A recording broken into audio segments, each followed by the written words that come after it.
algunas o todas estas cosas que a veces son la causa de que no podemos orar como debemos orar. Dios sabe esto y nos ha dado a alguien para que nos ayude en nuestra vida de oración. Ese alguien es el Santo Espíritu de Dios.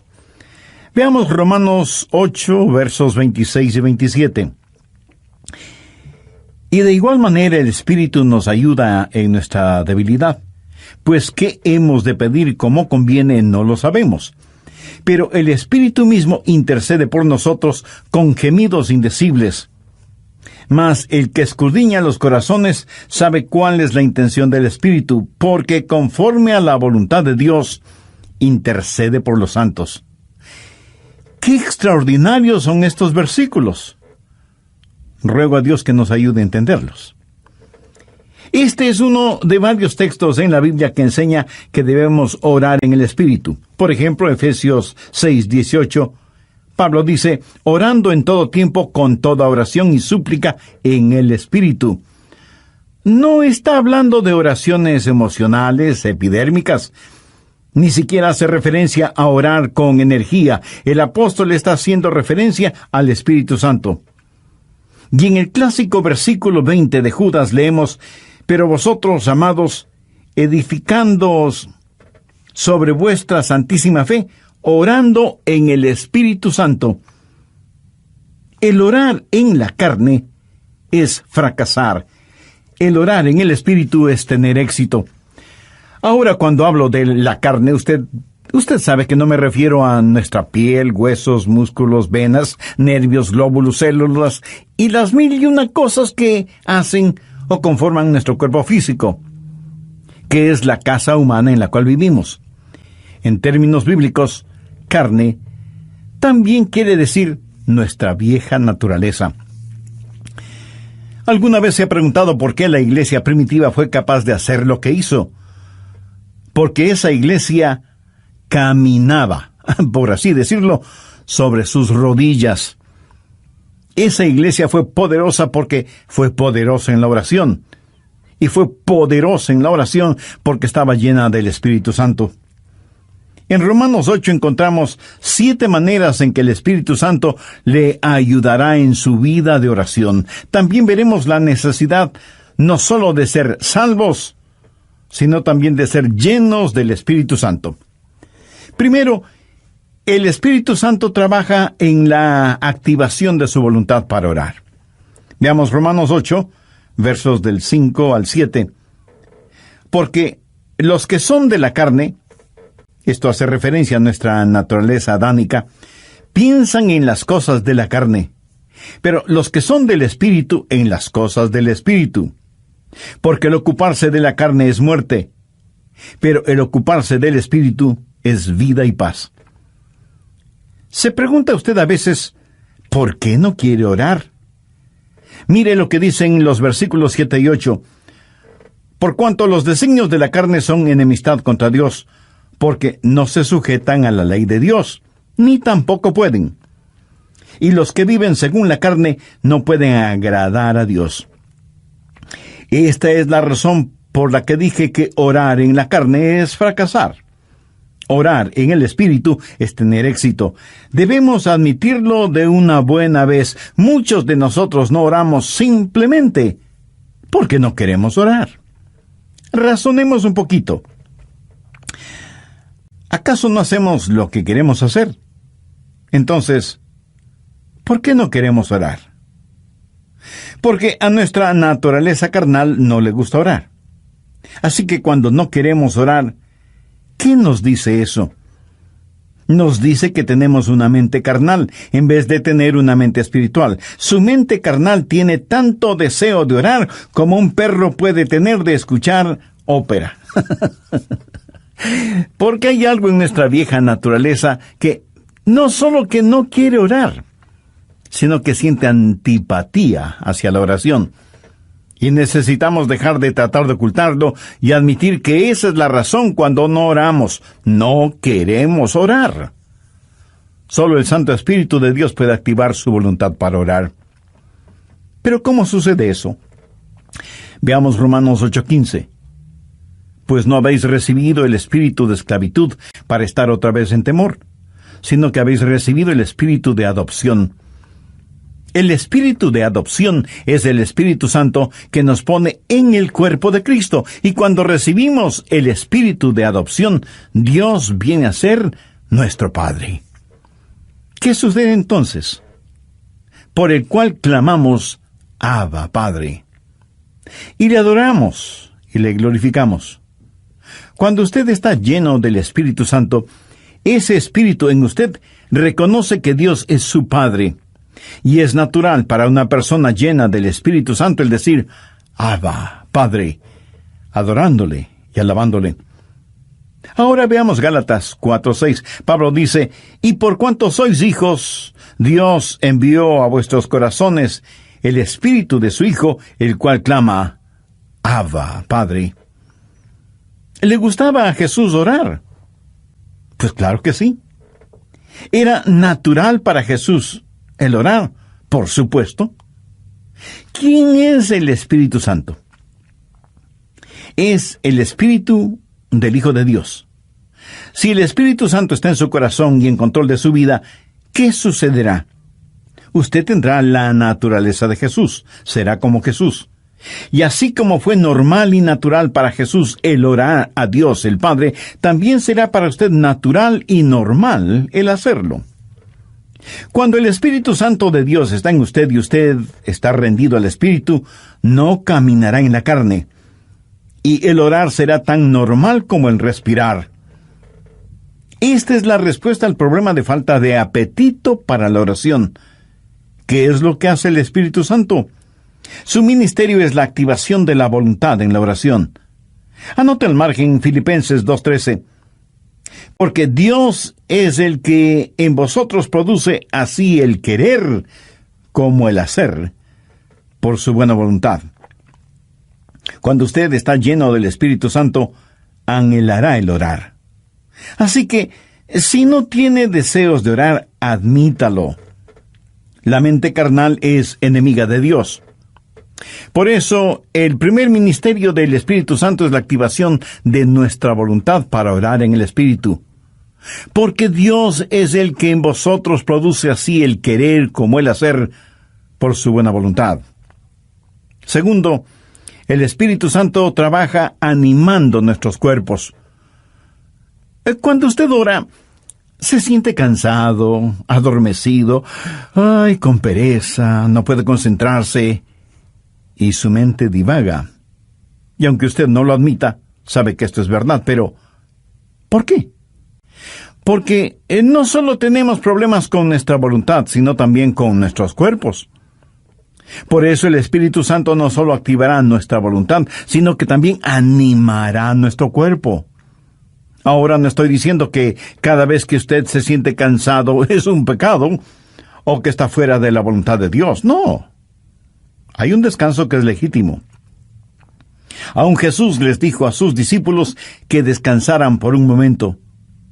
Y el mismo Señor Jesucristo una vez estuvo tan cansado que se quedó dormido en un barco en medio de una tormenta. De hecho, qué estupendo es estar cansado para poder dormir profundamente, ¿no le parece? Pero a veces, cuando va a orar, comienza a bostezar, y se siente medio dormido y su mente no puede concentrarse en la oración. De pronto en la televisión usted ve que su equipo favorito está jugando y como por arte de magia, usted está totalmente despierto y alerta. ¿Dónde entonces está el problema? Su problema no es físico. Es el diablo que, utilizando el cuerpo suyo, lo mantiene alejado de la oración. Recuerda lo que pasó en el jardín de Getsemaní. Mateo 26, los versos 40 y 41.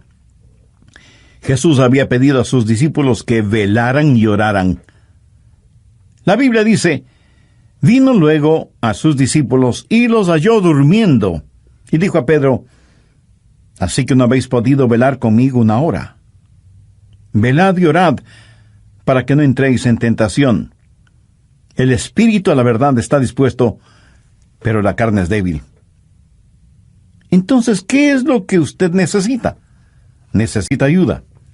Es el Santo Espíritu de Dios que está dispuesto a ayudarle a orar en esos momentos y lo hará refrescando, poniendo vigor en su cuerpo. Romanos 8, versos 10 y 11. Pero si Cristo está en vosotros, el cuerpo en verdad está muerto a causa del pecado, mas el Espíritu vive a causa de la justicia. ¿Qué significa esto? Significa que usted ha sido crucificado con Cristo y debido a su pecado, ese pecado fue llevado a la cruz. Jesús no solo se dio por usted, sino que se dio a usted. Cuando Jesús se dio por usted, el cuerpo es muerto a causa del pecado, pero cuando Jesús se dio a usted, el Espíritu es vida debido a la justicia. Mire lo que dice el verso 11. Y si el Espíritu de aquel que levantó de los muertos a Jesús mora en vosotros, el que levantó de los muertos a Cristo Jesús vivificará también vuestros cuerpos mortales por su Espíritu que mora en vosotros. Vivificará vuestros cuerpos mortales, o sea, le dará vitalidad, energía, poder. Usted tendrá la energía y el poder para hacer la voluntad de Dios. Cuando el Espíritu está dispuesto y la carne es débil, cuando usted se rinde al Espíritu Santo de Dios, Él vivificará vuestros cuerpos mortales. Evidentemente Jesús no esperaba que Pedro, Santiago y Juan se durmieran en el jardín de Getsemaní. Pero la razón por la que ellos se durmieron es que estaban en la carne y no en el Espíritu. Sé por experiencia personal que cuando cedo a esos momentos de divagación mental y me siento como cansado y distraído, pero me rindo al Espíritu Santo, tengo energía y vitalidad. Déjeme darle un ejemplo de la vida de Jesús. La Biblia dice que Jesús, viajando por Galilea, dijo que le era necesario pasar por Samaria.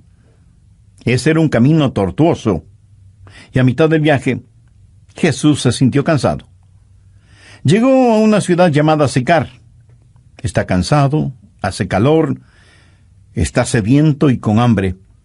Se sienta al borde de un pozo, y de pronto hay una oportunidad para ministrar. Una mujer samaritana se acercó al pozo para sacar agua y se encontró con Jesús, y él le ministró espiritualmente. Cuando los discípulos regresaron, encontraron a Jesús revitalizado.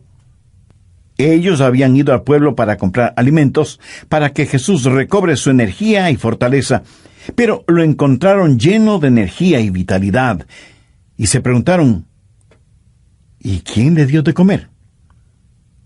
¿Quién le ha estado ministrando? ¿Sabe lo que Jesús les dijo? Yo tengo una comida de la cual ustedes nada saben. ¿Qué había sucedido? El Santo Espíritu de Dios había revitalizado el cuerpo del Señor Jesucristo, y el Santo Espíritu de Dios pondrá energía en su cuerpo y lo refrescará y le ayudará. ¿Cómo? Bien, Romanos 8:26. Y de igual manera el Espíritu nos ayuda en nuestra debilidad. Amigo, usted tiene que aceptar y confesar su debilidad. No la niegue, porque eso es algo que no se puede negar. Bueno, sí se puede negar, pero no se debe negar. Usted me dice, pastor, mi debilidad es un inconveniente. No, no lo es. Es más bien una oportunidad.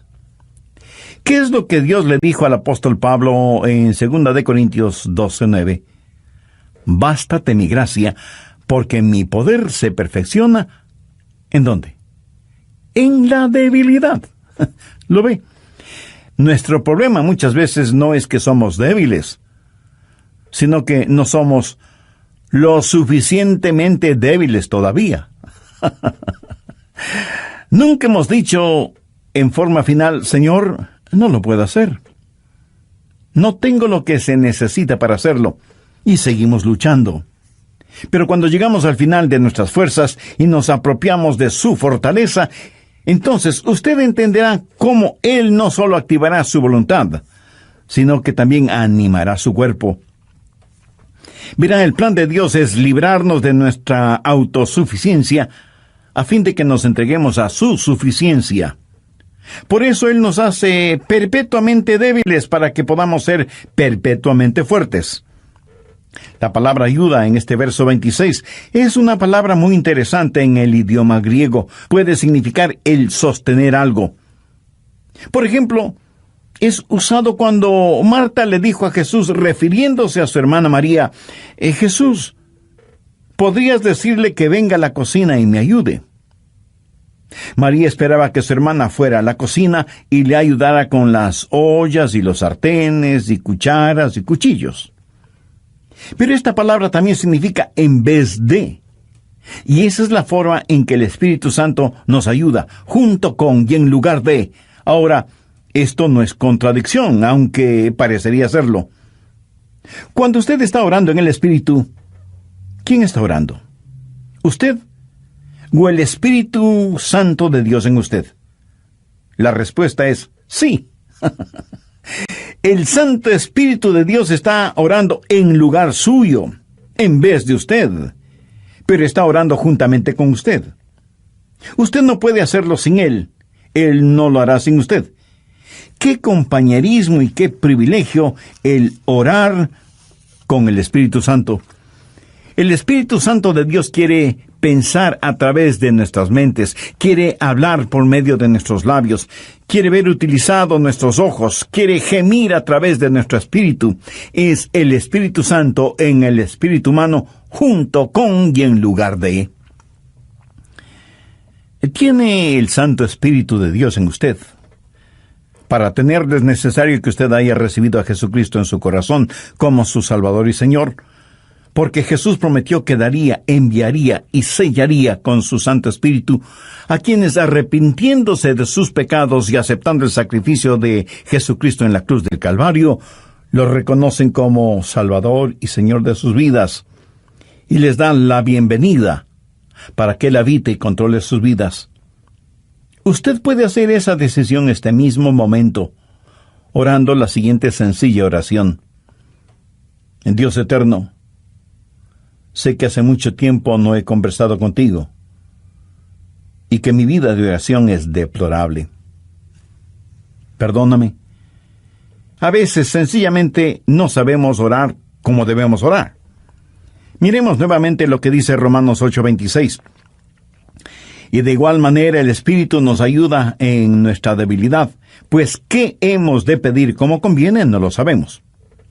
Y eso es muy cierto. A veces, sencillamente, no sabemos qué pedir. Regresemos brevemente a Romanos 8:14. Porque todos los que son guiados por el Espíritu de Dios, estos son hijos de Dios. Todos tenemos cosas específicas por las cuales orar. Yo sé que debo orar por mi esposa, por nuestros hijos, por nuestros nietos. Sé que debo orar por mis hermanos pastores y por miembros de nuestra iglesia. Eso es parte de mi responsabilidad. Pero hay muchas cosas que no sé si debo orar por ellas o no. Quiero decir, yo no puedo orar por todas las cosas, porque en ese caso mi oración, en vez de ser como un poderoso río, será como un pantano estancado. Para que la oración sea efectiva, debe ser selectiva. Y aun cuando sepamos por qué orar, no sabemos cosas específicas por las cuales orar. Suponga que usted tiene una persona amada que está enferma. ¿Cómo va a orar por esa persona? Señor, sánala. Pero, ¿qué si Dios quiere llevarse a esa persona al cielo? Usted sabe lo que Jesús dijo, oró, en Juan 17:24. Padre, aquellos que me has dado, quiero que donde yo estoy, también ellos estén conmigo, para que vean mi gloria. Nosotros oramos, Dios, permite que se queden. Jesús ora, Padre, permite que vengan. ¿Alguna vez usted ha pensado en eso? ¿Cuánta gente está orando por los perdidos? Por lo general, la gente ora por los enfermos. Y no solo oran por los enfermos, sino por los santos enfermos. Oran por su tía, que es una maravillosa creyente. o por el diácono Pérez, que es un genuino hombre de Dios, y piden que Dios les sane. Sí, es cierto.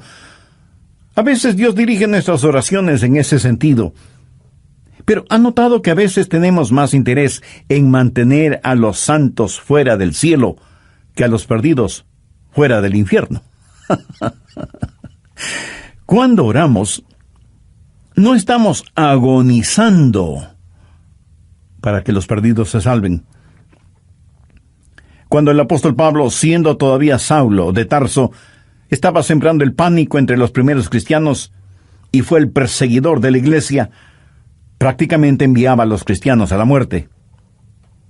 Él aún sostuvo las ropas de Esteban, el primer mártir cristiano, mientras este gran hombre de Dios era apedreado hasta la muerte. ¿Se imagina a esos preciosos hermanos y hermanas de la iglesia primitiva sufriendo el odio de Saulo de Tarso, perseguidos, echados en las cárceles, muchas veces asesinados? ¿Se imagina a esos creyentes orando: Señor, Saulo es un archienemigo de tu iglesia, ten la bondad de eliminarlo? Pero Dios no eliminó a Saulo.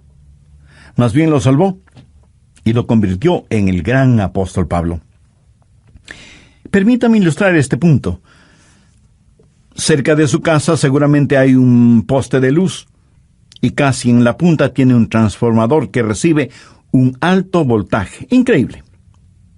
De ese transformador sale la energía eléctrica para su casa, y esa energía eléctrica sirve para que usted encienda las luces de casa y ponga a funcionar todos sus electrodomésticos y equipo electrónico. Esa corriente eléctrica también le sirve para que usted pueda poner un par de rebanadas de pan en la tostadora, que quedarán doradas y calientitas. Ahora, escúcheme. Si el alto voltaje no pasara primero por el transformador y estuviera conectado directamente a la tostadora, su tostadora sería la tostada. El alto voltaje es controlado en el transformador. Es la misma energía, pero transformada. Escúcheme.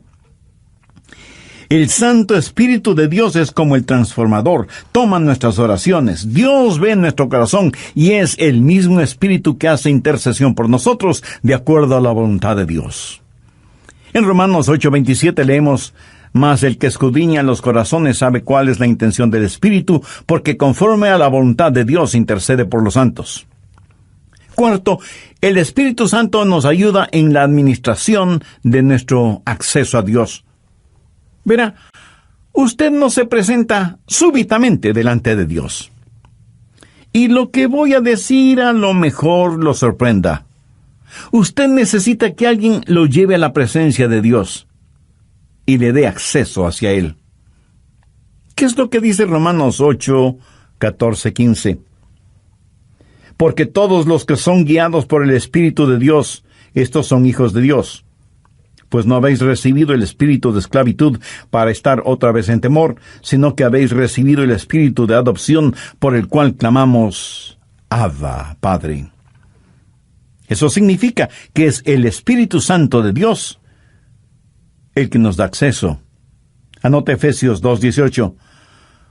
Porque por medio de Él, los unos y los otros tenemos entrada por un mismo Espíritu al Padre. ¿Por medio de quién? Por medio de Jesús tenemos acceso por el mismo Espíritu al Padre. ¿Cómo trabaja la oración? Oramos a Dios por medio de Jesús en el Espíritu. Tenemos acceso por un mismo Espíritu al Padre. Alguna vez fui invitado a la oficina oval en la casa. El Espíritu Santo le dice a Dios lo que nosotros no podemos verbalizar.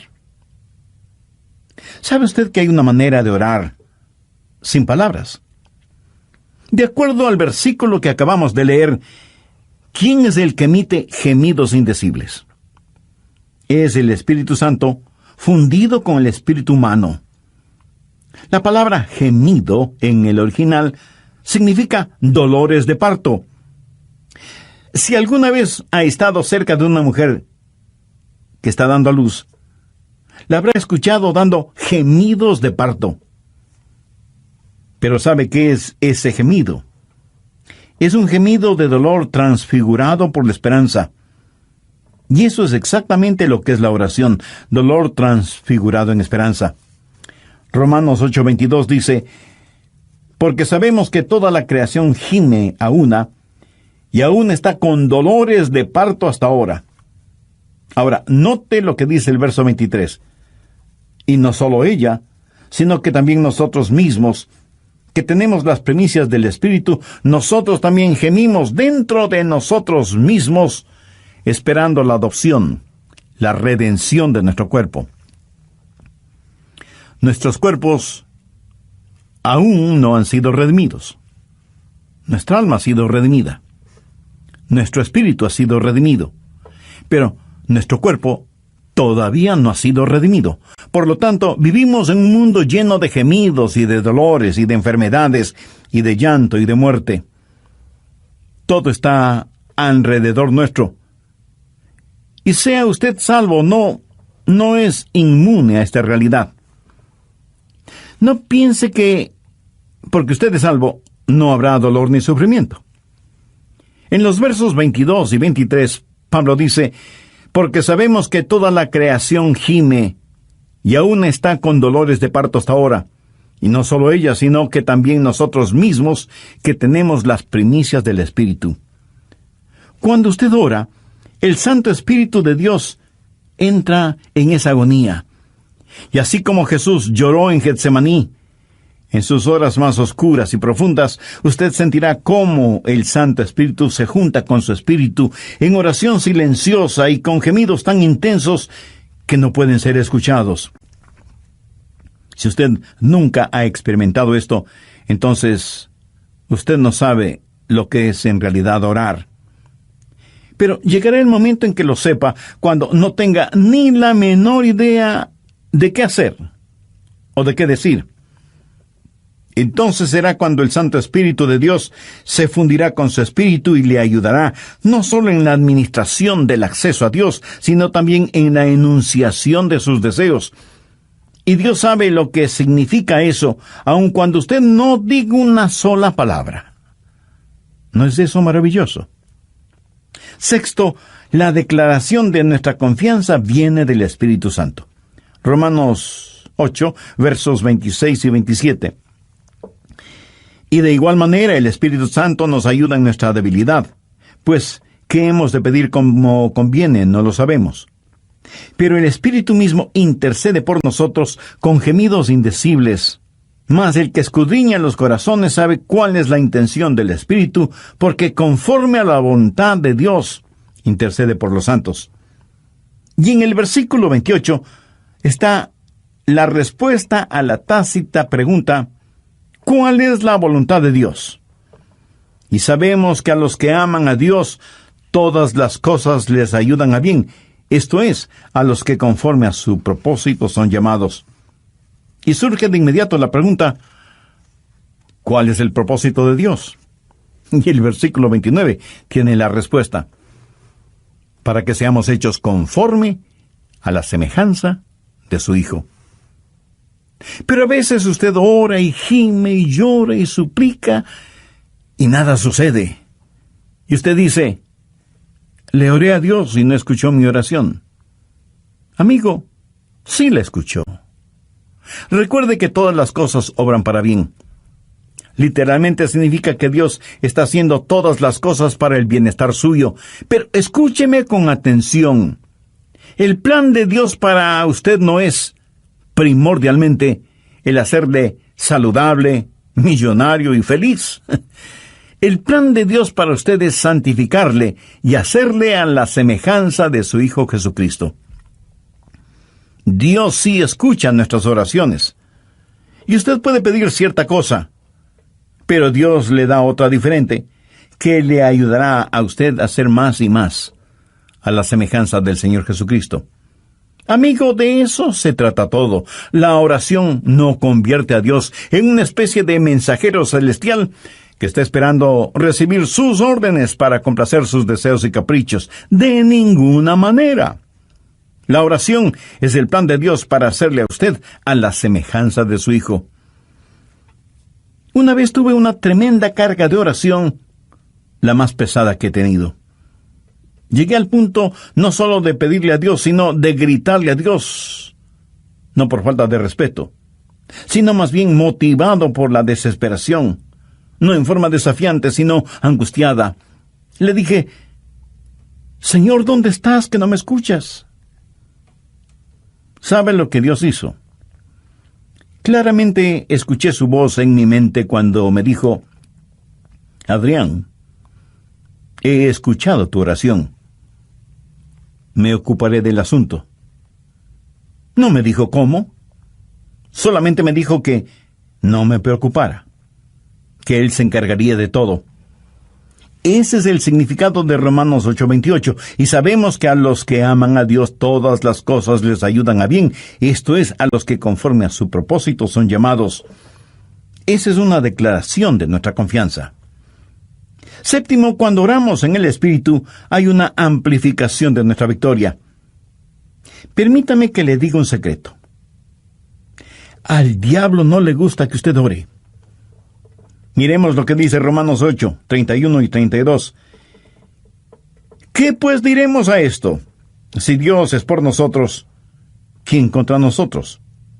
El que no escatimó ni a su propio Hijo, sino que lo entregó por todos nosotros, ¿cómo no nos dará también con Él todas las cosas? El diablo hará no solamente lo posible, sino hasta lo imposible para impedir que usted ore. Cuando ora, tenga la seguridad que sentirá el ataque de Satanás. Toda la artillería del infierno está en su contra cuando ora. ¿Por qué? Creo que el diablo les dice a sus demonios: muchachos, vamos a evitar como sea que... Y aquí él dirá su nombre: Juan, Rosa, Pedro, María, o como usted se llame. Se concentra en la oración. Si él o ella no pueden orar, les venceremos siempre. Pero si logran orar, ellos nos vencerán siempre. Amigos, Satanás está en su contra, es su enemigo, pero si Dios es por nosotros, ¿quién contra nosotros? Por eso usted no puede orar en la carne, porque si lo hace así será presa fácil de Satanás. Pero cuando ora en el Espíritu, si Dios está con usted, ¿quién puede estar en su contra? Escúcheme. Si usted todavía no es un creyente en el Señor Jesucristo, este momento puede ser el más extraordinario de su vida si lo acepta como Salvador y Señor. Este momento puede ser el primer instante de su nueva vida. Hoy puede abrir su corazón al Señor, tener el perdón de sus pecados y tener al Santo Espíritu de Dios morando en usted y ayudándole a orar y a ser la clase de persona que Dios quiere que usted sea, y dándole la absoluta seguridad de que cuando muera, irá a estar con Jesús en el cielo. Cuando el carcelero que cuidaba a Pablo y a Silas les preguntó: señores, ¿qué debo hacer para ser salvo? Ellos dijeron: cree en el Señor Jesucristo, y serás salvo tú y tu casa. Esa palabra creer no significa un creer intelectual o académico, significa confiar.